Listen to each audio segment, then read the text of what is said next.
नमस्कार दोस्तों, मैं अजय आपका बहुत बहुत स्वागत करता हूं एज इन्फॉर्मर में। और आज मैं इस वीडियो में बताने जा रहा हूं ट्रस्ट के बारे में। जी हाँ दोस्तों, ट्रस्ट मतलब वो विश्वास वाला जो ट्रस्ट कह रहे हैं, या सिंपल सोचिए ये क्या है, तो उसके बारे में मैं नहीं बात कर रहा हूं।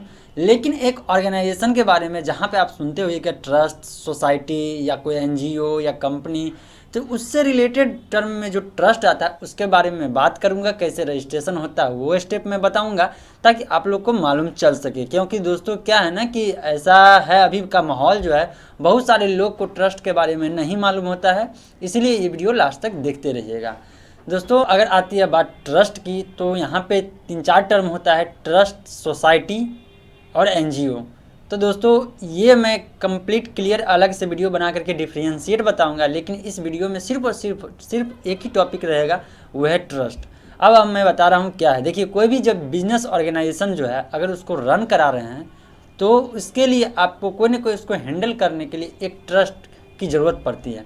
जी हाँ दोस्तों, इसके लिए आपको रजिस्ट्रेशन प्रॉपर वे में गवर्नमेंट से करवाना पड़ता है किसी एक नाम से। जैसे आप लोग को कोई मिलता होगा कोई चैरिटेबल ट्रस्ट या कोई एजुकेशनल ट्रस्ट या कुछ भी, कोई सिंपल कोई वेलफेयर ट्रस्ट, इस टाइप से जो नाम सुनते होइएगा, उसी ट्रस्ट की मैं बात कर रहा हूँ। तो ये कैसे रजिस्ट्रेशन होता है और सिंपल वे में कम खर्चे में कैसे रजिस्टर किया जा सकता है, और इसके बाद आपको क्या क्या बेनिफिट मिलेगा, बहुत ज़्यादा बेनिफिट मिलेगा, तो ये बता रहा हूँ। देखिए अब क्या होता है कि इसको रजिस्ट्रेशन के लिए पहले मैं रीज़न बता देता हूँ क्या क्या करना है। जैसे मान लीजिए कोई स्कूल आप चला रहे हैं, तो स्कूल एक बिजनेस ऑर्गेनाइजेशन हो गया, लेकिन इसको कोई ना कोई हैंडल इसके ऊपर होना चाहिए कि हैंडल करने वाला। अब बिजनेस, अगर मान लीजिए स्कूल एक बिजनेस है, यहाँ पे कोई ऑर्गेनाइजेशन चला रहे हैं, तो इसका एक डायरेक्टर होगा, लेकिन इसके कंट्रोल से ऊपर भी तो कोई कंट्रोलिंग बॉडी होना चाहिए, तो वो कंट्रोल करने वाला होता है ट्रस्ट। जब कोई फंडिंग आता है गवर्नमेंट से, वो ट्रस्ट को मिलता है, फिर ट्रस्ट डिसाइड करता है कि किसको देना है, कि उसके अंदर जितने भी ऑर्गेनाइजेशन है, उस किस ऑर्गेनाइजेशन को वो देगा जिससे उसका सही यूज हो सकता है। और सारा रिपोर्ट सरकार को जो है ये ट्रस्ट देगा। ट्रस्ट का अपना ऑडिट होगा, इसके बाद बिजनेस ऑर्गेनाइजेशन का अपना ऑडिट होता है, पूरा रिपोर्ट सबमिट करना पड़ता है।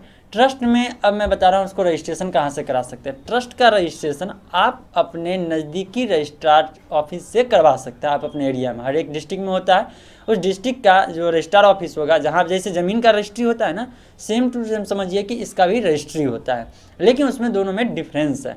अब रजिस्ट्रेशन करवाना है रजिस्ट्री ऑफिस से करवाना है, तो जहाँ पे ज़मीन का रजिस्ट्री होता है वहीं पे इसका भी रजिस्ट्री होगा। सिंपल कॉमन बात समझ में आ गया होगा। और इसके बाद नेक्स्ट बात होती है कि इसमें मेंबर कितने हो सकते हैं। इसमें 5 या 7 मेंबर हो सकते हैं। जी हाँ दोस्तों, 5 या 7 मेंबर रख सकते हैं। आगे आप डिसाइड कर सकते हैं कि आगे बढ़ाना है या घटाना है। अब उनका रोल क्या होगा। देखिए, ट्रस्ट में जो मेंबर सब होंगे, वो अगर मतलब डिफरेंट कंट्रीज से हैं, सॉरी कंट्री नहीं, इसके लिए माफ़ी मैं मांगता हूँ आप लोग से, डिफरेंट स्टेट के हैं तो बहुत अच्छी बात है, लेकिन एक फैमिली से नहीं रखिएगा कभी भी। आप उन लोग को मेंबर बनाइए जिन पे आपको पूरा का पूरा रियल में अब यहाँ पे विश्वास वाला जो है ट्रस्ट है, जो आपके काम में अरंगा ना आ रहा है।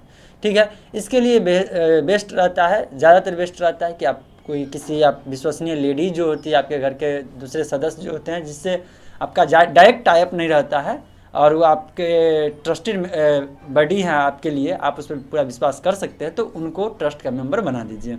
अब जब भी इसके बाद रेजुलेशन लिखाएगा तो उनका सिग्नेचर की ज़रूरत पड़ेगी, और वो आपको सपोर्ट करेंगे, कोई भी काम करने में आपको सपोर्ट करेंगे, उन्हीं को मेंबर बनाइएगा। ये आप पे डिसाइड करना है, आपको खुद डिसाइड करना है किस किस को मेंबर बनाएं। मैं मेंबर की बता दिया, 5 या 7 मेंबर चाहिए। इसके बाद क्या होगा, इसके बाद रेजुलेशन लिखाएगा। रेजुलेशन का मतलब होता है यहाँ पे कि आपको कौन कौन सा काम करना है इस ट्रस्ट के अंदर। मान लीजिए कोई ट्रस्ट है जो सिर्फ और सिर्फ शिक्षा के क्षेत्र में काम करना चाहता है, समाज के लिए करना चाहता है, सिर्फ और सिर्फ शिक्षा के क्षेत्र में, तो एजुकेशनल ट्रस्ट हो गया। वो नाम कुछ भी रहे, नाम आप एजुकेशन लिखिए, काम आपको हर फील्ड में करना है, मेडिकल फील्ड में करना है तो वो भी कर सकते हैं, लेकिन वो करने के लिए आपको रेजुलेशन में लिखाया होना जरूरी है।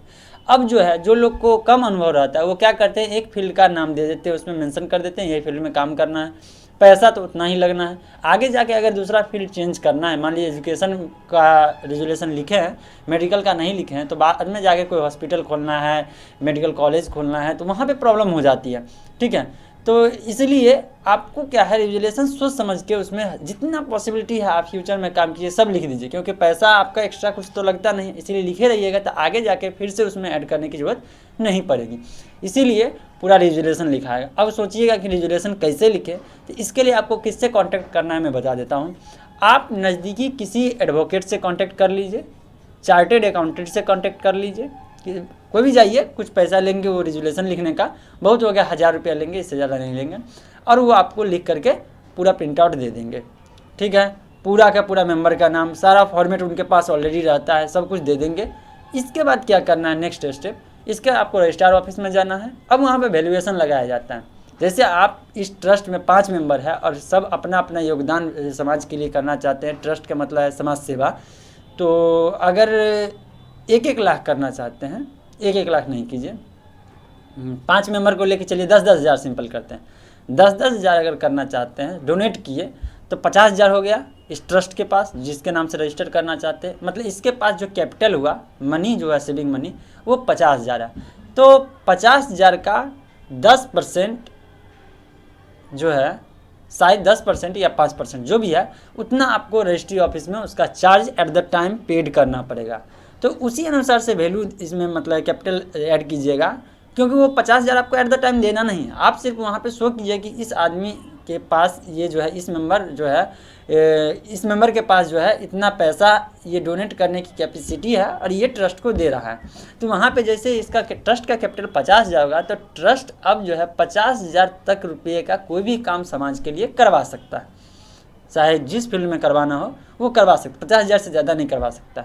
तो कैपिटल उसको इनकम और एक्सपेंस शो करना पड़ता है, पूरा ऑडिट करना पड़ता है। अब कोई मान लीजिए इसमें कोई स्कूल खोले, तो स्कूल उस ट्रस्ट के अंदर है, तो स्कूल का जो टोटल प्रॉफिट होगा, जो टोटल प्रॉफिट कह सकते हैं, वो ट्रस्ट के अंदर आ जाएगा। मतलब ट्रस्ट के पार्ट कैपिटल धीरे धीरे धीरे धीरे बनता जाएगा। कोई बिल्डिंग बनाया तो वो ट्रस्ट का बिल्डिंग हो गया, ट्रस्ट के नाम से आपको लिखना पड़ेगा। वो ट्रस्ट का जो चेयरमैन होंगे वो हमेशा ट्रस्ट का हो जाएगा। तो आगे जाकर वो बिल्डिंग क्या हुआ, वो ट्रस्ट के नाम से वो कैपिटल हो गया। कहाँ से आया, अगर लोन लिए, सेंक्शन हुआ, सब कुछ हो गया। तो सारा आगे तो आगे का बात तो सीए आपको समझा देगा। लेकिन मेरा मेन मकसद था कि आप लोग को ट्रस्ट के बारे में जानकारी मिले, कहाँ रजिस्ट्रेशन किया जा सकता है। आपको बहुत खर्चा होगा, तो मैं आपको बता दूं कि एक ट्रस्ट खर्चा करने में बहुत हो गया तो 10 से 11 हज़ार रुपया में आपको ट्रस्ट का रजिस्ट्रेशन हो जाएगा, कंप्लीट हाई लेवल के, मतलब करोड़ों के टर्नओवर करने वाला बिजनेस के लिए। तो आई होप आपको समझ में आ गया ट्रस्ट क्या है, ट्रस्ट से क्या क्या कर सकते हैं। अब मैं आपको बता देता हूँ कि बेनिफिट कहाँ कहाँ मिलेगा। अगर आप कभी मतलब रेस्क्यू में हो गया, कोई दुर्घटना में हो गया, या बाढ़ आ गया, कुछ में वर्क करना चाहते हो, गवर्नमेंट से प्रोजेक्ट लेना चाहते हैं, तो आपको वैल्यूएबल ट्रस्ट होना ज़रूरी है, जो 3 साल से रेगुलर काम कर रहा है। तो आपको गवर्नमेंट फंडिंग देगा, अब उस फंडिंग का यूज करके आप वर्क कीजिए, उसमें जो है आप जो एम्प्लॉय सब है उनको बेनिफिट दीजिए, तो आपको कहीं ना कहीं बेनिफिट मिलेगा। और आप जो चाहते हैं कि बिज़नेस करना, आप अपने आप को आगे बढ़ाना चाहते हैं, टॉप लेवल पे ले जाना चाहते हैं, तो आपको स्टार्टिंग करने के लिए ये ज़रूरी है। इसीलिए दोस्तों, आप ट्रस्ट, सोसाइटी, एनजीओ कोई भी रजिस्टर करवा सकते हैं। अब आपको कन्फ्यूजन हो रहा होगा कि ट्रस्ट, सोसाइटी और एनजीओ में क्या क्या अंतर है, तो अलग से मैं वीडियो बना के आपको बताऊंगा प्रॉपर वे में। और कोई भी सवाल होगा तो आप कमेंट करते रहिएगा, मैं आपको जवाब देते रहूँगा या उससे रिलेटेड वीडियो बनाते रहूँगा। तो आई होप दोस्तों ये वीडियो अगर पसंद आया होगा, नीचे लाइक बटन है, लाइक कर दीजिएगा, दोस्तों के साथ शेयर कीजिए, ताकि उनको भी जो कन्फ्यूजन है वो दूर हो सके और सब लोग एक साथ आगे बढ़ सके और बिजनेस कर सकें। ठीक है दोस्तों, और कोई सवाल है तो कमेंट बॉक्स में कमेंट कभी भी कर सकते हैं, मैं उसका जवाब हमेशा कोशिश करूंगा कि 100% सही लीगल जो है सॉल्यूशन मैं दूं। और अभी तक मेरे चैनल को एज इन्फॉर्मर को सब्सक्राइब नहीं किए हैं तो सब्सक्राइब कर लीजिए। सब्सक्रिप्शन कम्प्लीटली फ्री है, कोई पैसा नहीं लगता है। फ़ायदा ये रहता है कोई भी लेटेस्ट वीडियो अपलोड होगी तो आपको नोटिफिकेशन मिल जाएगी। वीडियो देखने के लिए आपका बहुत बहुत धन्यवाद। आपका दिन शुभ रहे।